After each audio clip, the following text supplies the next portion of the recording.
everyone, and welcome to today's episode of the vlog. So in today's episode, it's crunch time.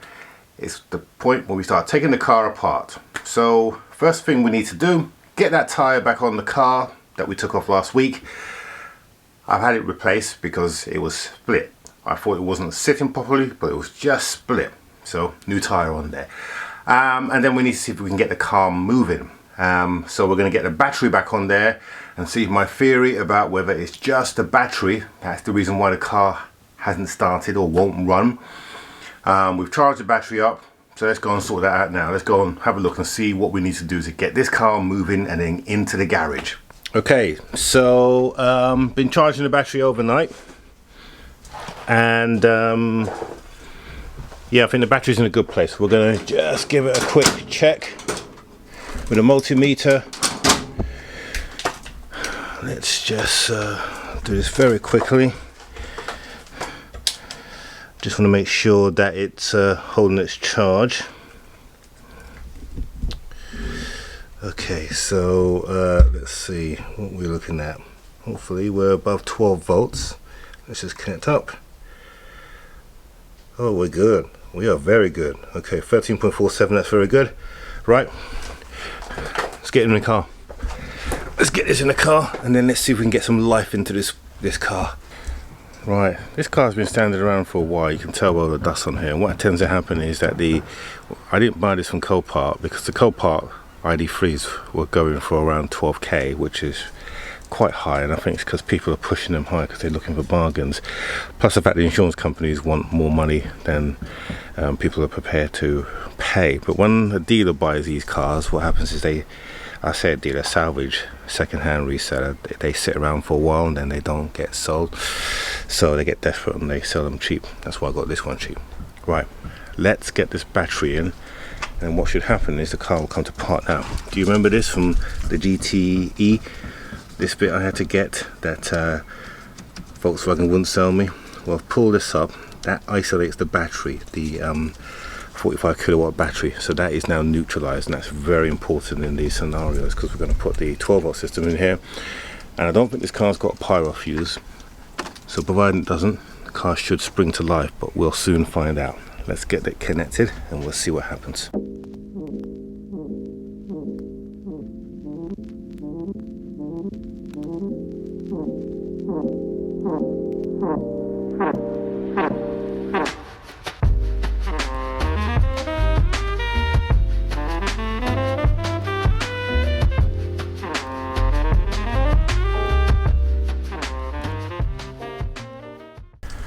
Okay, so there's all sorts of clicks going on. Now, I'm not going to tighten up this battery yet.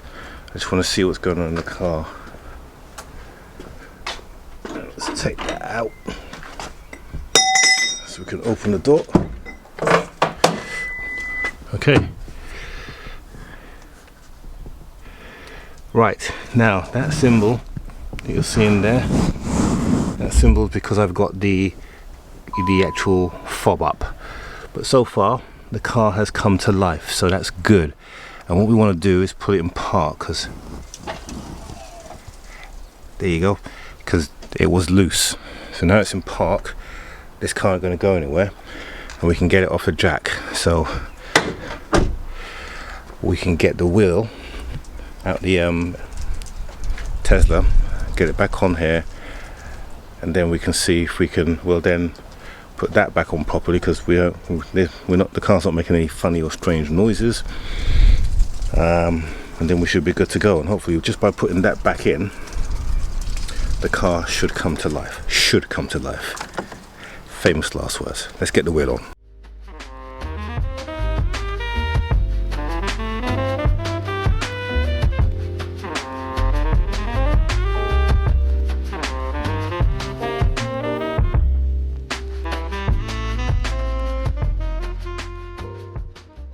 Right, battery is now back in place.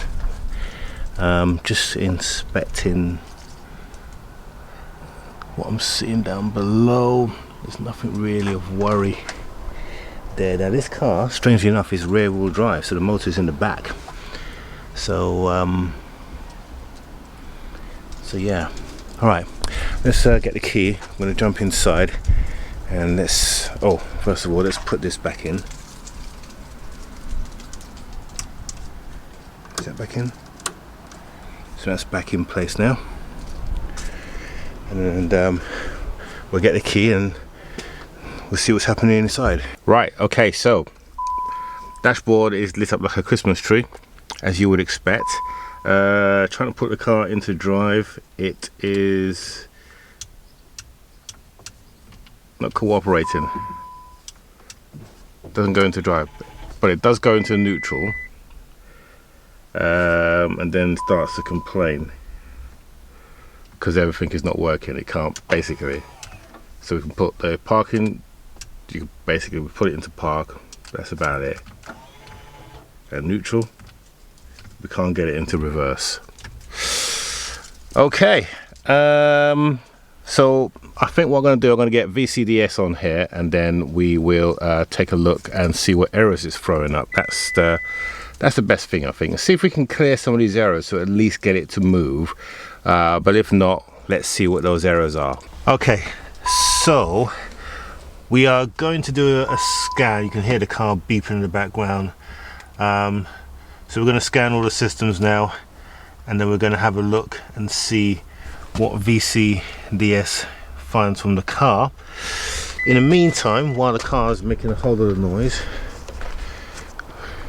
we're going to start taking apart the stuff that's broken here. So first thing we want to do is we want to remove the radiator. Now we know that the radiator, this thing here, the front is cracked, because clearly we can see that it's broken there, as I showed you last week. But we want to see what the state of the condenser is. It is slightly bent, I can see that, but is it bent that it's released the gas? We've got a damaged sensor, one of the sensors here I took off. Where is it now? There it is, that one there. Don't know if you can see him there, he's clearly broken, so we need to replace that. But that's a cheap sensor. But let's start taking it apart, then we can see what we can deal with. A few moments later. Right, so we just finished doing the scan and I found some very bad news, but we'll come on to that shortly. In the meantime, let's get this radiator pack off. So what we're going to have to do here is take off this front subframe. Now, like I said to you before, these legs on here are looking straight. They're not bent in any way. We'll be able to tell if there's any tension in it when we take these off. So let's get the legs off, get the front off, then we'll be able to get to the radiator pack, and then we can see what damage we've got. Now hopefully it's going to be light damage. I know that this front radiator is broken, we can tell that by that, like I said earlier, but we don't know what the state of the back one is. So let's take this off and then we'll be able to get a closer look.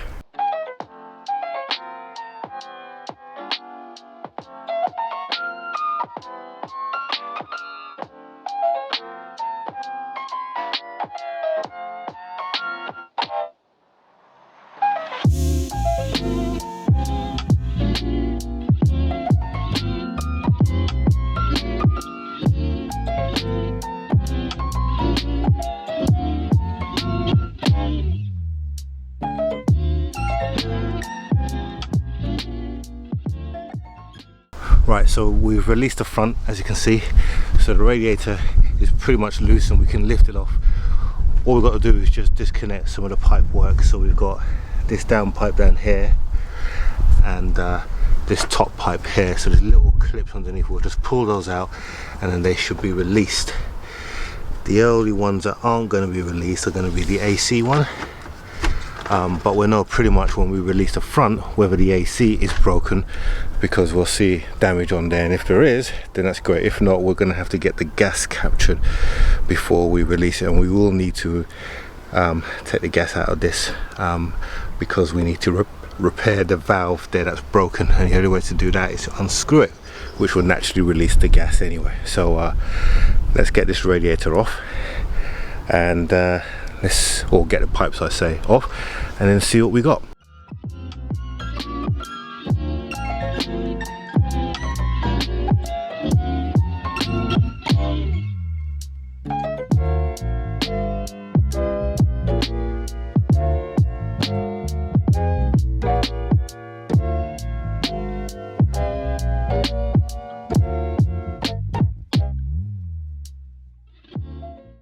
Okay, so just had a friend of mine came round, or a guy I know. He's checked the system. There was no gas in there because, as I thought, this valve here, it's leaked out, come out of that one, but he pressurized it by turning that, and it's fine. The radiator is actually holding gas, so we can actually reuse it. It is a little buckled, but it's not damaged, and that's the main thing. So we can now finally get this out of the way and inspect the radiators in the garage. Let's just get that out. Okay, there's our radiator. Before we go into the garage, let me just show you the front of this car. Now the front of it, it's really basic now. Electric cars, they are so simple in terms of their engineering. So here, this here is the heat pump. There's all your water tubes. There's your radiator for the heat pump, or heat exchanger I should say. Same as like what you get in a boiler. Your AC pump, and there's your AC lines here. High voltage going into the AC pump, because you don't have a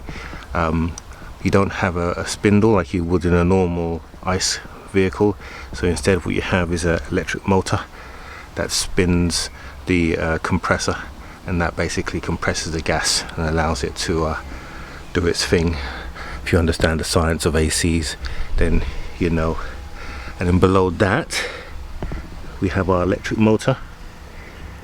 So there's our electric motor for the steering rack, and then of course you've got your steering bar or brace bar, kind of sway bar link. That's what the sway bars connect to stop the car from bending when you go around the corner. And then at the back there you've got your ABS system, and then here is our heat exchanger. Well, actually all it is the fan. This one's broken, so it'll need to be replaced, and I do actually have one to replace it with, but it's not really, it's just this little piece here. I wonder if we can take it out and do something with that. I think we might be able to, because I've got one on standby, but it's about £150. This filter definitely needs to be changed, and it shows you it's been there for a while, isn't it? Look at that. That's mank. That's proper. Needs to be replaced, isn't it? Okay. Right. Let's go and take a look at this radiator and tear it apart. Oh, let me show you some of the parts I've got as well. Right. So the radiator is in the garage. Now, this radiator, I'm going to take this apart really carefully, and the reason being is because of this mechanism here. So if you're wondering what this is, it's actually a blind that winds up and down. And I think what it does is it, well, essentially blocks off the condenser so that it doesn't, I don't know, it does something, but it definitely comes down, and you can definitely see a sheet there. So I need to protect that at all costs before we take that apart. Right, parts that have come. So far we've got the rear bumper, and it's in pretty good condition, although it's got all these marks and scuff, so it says, but from my preliminary check, all of those marks will just come off with some polish. Same with the front bumper. We've got a front bumper as well, and that's in pretty good condition. It's got a few scratches at the front. It says deep scratches, but they will actually polish out most of them. But because of this colour, and I think this is called a moonshine grey, it's not nardo grey, although it looks like it, they will actually come off and polish up well. And it's got a couple of splits here, but I'm not really bothered about this because we can plastic weld these back together, and that'll be good. And there's a grill that goes over this, which is quite sturdy. So those are the two parts that have come already. We've got the old bumper over there, and there's some bits and pieces that we're going to salvage from that. The wiring, the radar. Someone mentioned about the radar on the front. Well, the radar is there, and I've actually taken it off somewhere. It's around here in the garage somewhere. And then the wiring loom as well for the parking sensors, they are in there as well, that we're going to salvage. The only thing we can't see from here are these light bars here. They are well and truly busted, but I managed to get one for £15. They're about 150 quid brand new, and there's another one I'm watching, and I'm going to make an offer as well. So we've got those bits really cheaply. Right, let me see if I can get this radiator apart. I may time lapse and show you, but yeah, we need to get this apart really carefully so we can save this blind, because I bet your bottom dollar that costs a penny or two. Right, let's see how we get on.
And there we go. Just look at the bend in that. That is, let me show you from above. You see that? So clearly this radiator, even if it was holding water, would need to be replaced because it's so twisted. And but the main reason why we're changing it is because it's broken and the brake is just here. Can you see it? Yeah, you can see it quite clearly. Right, so here's all the other bits of the radiator, and these are all plastic, so they're actually okay. No damage on those at all. So this is the curtain I was talking about, and as you can see, it's down and it winds up. So, but if you look at it from here, you can see that it's pretty straight. And although the radiator condenser is bent, it is, I'm going to replace it. I will replace it. It's going to be my wife's car, so I might as well replace it. So we will replace both. That way, even though that's good, it needs to be done. Right, now, let me show you the bad news that I found in my car.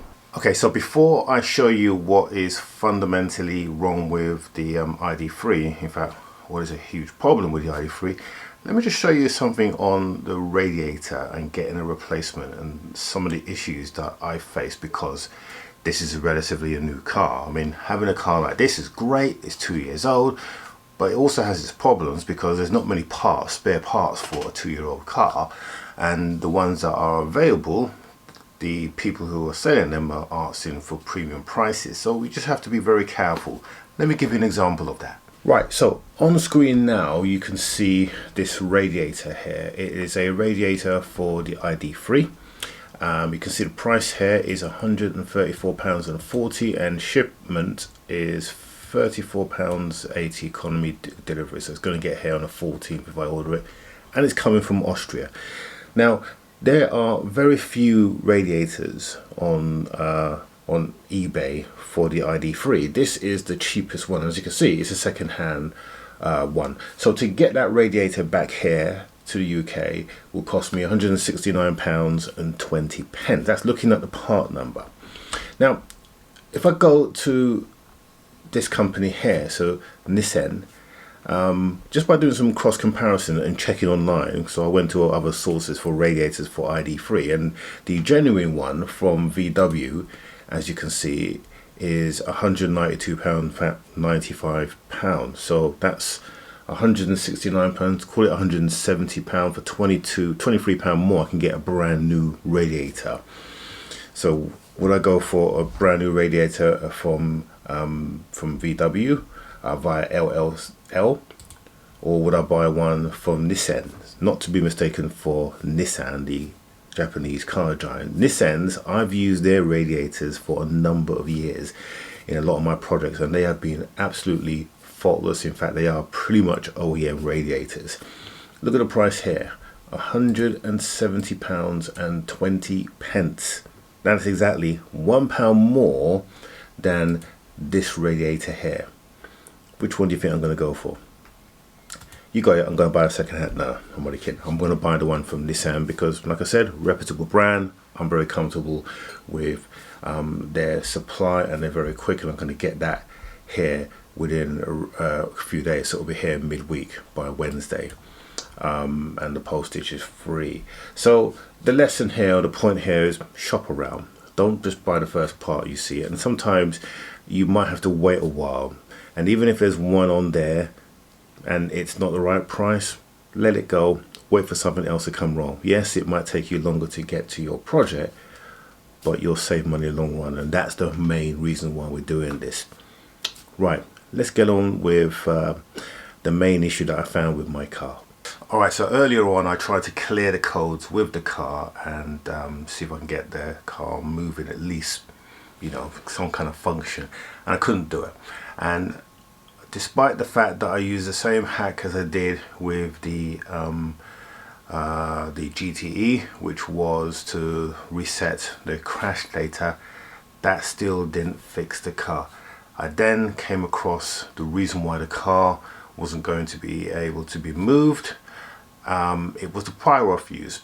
Really simple. Okay, let's just replace the pyro fuse. So let's go and see if we can find the pyro fuse. You can't find it. Let me show you the reason why. In fact, first of all, let me show you the codes that I found that made me understand that the problem was to do with the pyro fuse. Have a look at the screen. Right, okay, so again on screen you can see that we've got our VCDS dump of all the codes, and as you can see, all the red stuff is problems that we need to fix. We've got engine issues, or electric motor issues rather, airbag issues, blah blah blah, you name it. Now a lot of these are really quite simple to fix, but the main ones that we're looking at are the ones relating to the electrics and the high voltage. So this one here, and the engine or electric motor.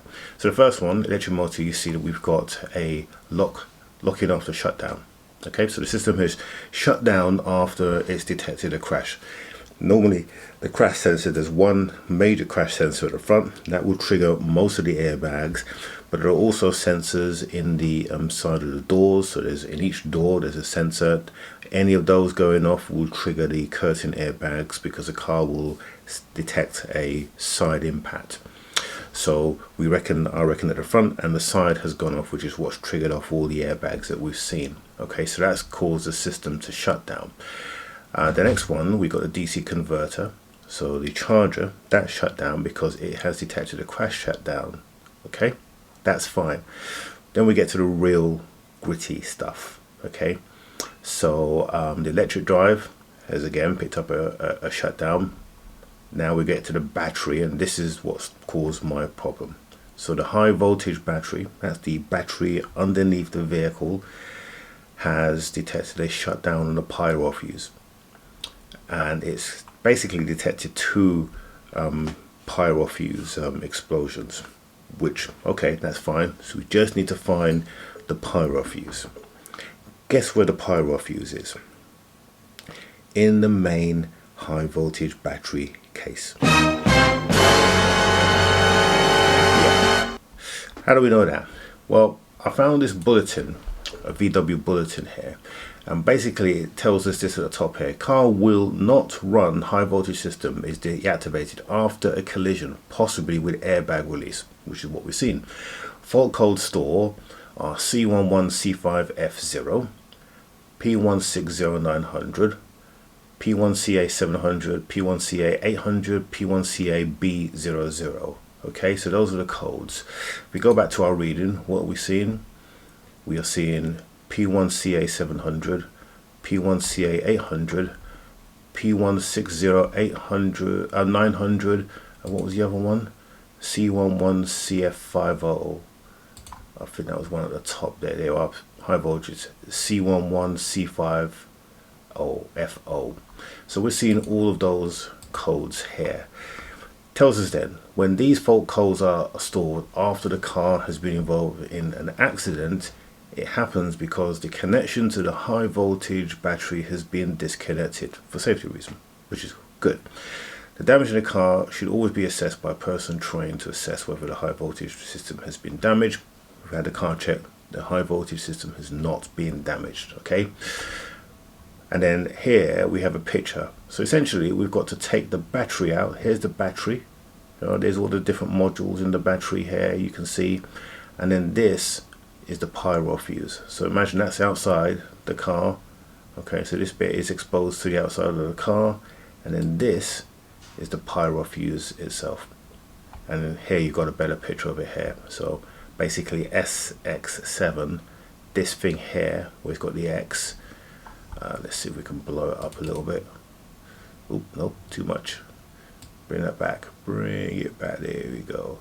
So this bit here, that is the actual pyro fuse, and there's normally a plug, little plug connected to it. In fact, you can see it in this picture here. That is what's gone in the car.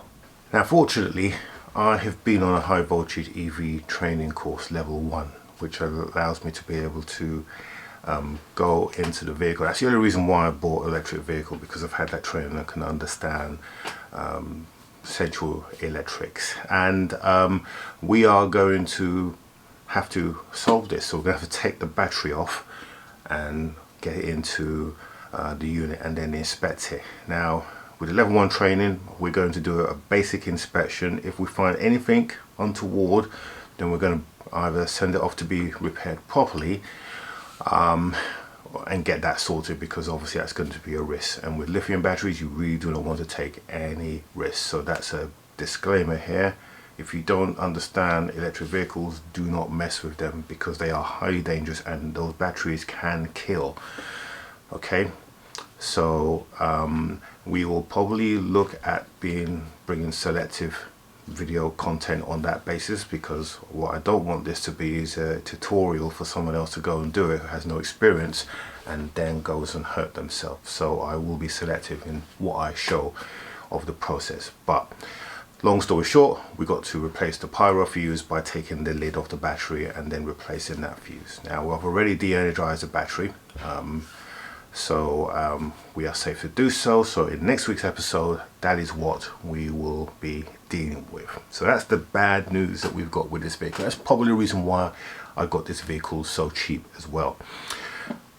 The good news, with all the airbags gone, that's quite a costly repair, and I've been pricing it up and it is costly, but I found a company that remanufactures take the airbags off and they remanufacture and they restore them back to OEM, and they've got a very good reputation in the trade. So that's the only reason why I would consider them. So we'll see if that actually works out, because there's a few little complications I need to iron out first, but if it does, we'll bring that to you next week as well.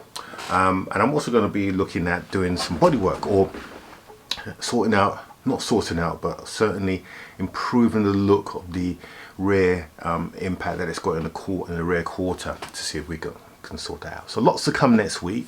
But before then, obviously, if you are a casual viewer, we urge you to subscribe. It costs you nothing. You've just got to click on the subscribe button down below and the bell notification, so you can follow this series as we progress through the rebuilding of this this vehicle. I believe it's the first iD3 salvage product that I've seen on eBay. Try and look, you'll only find me.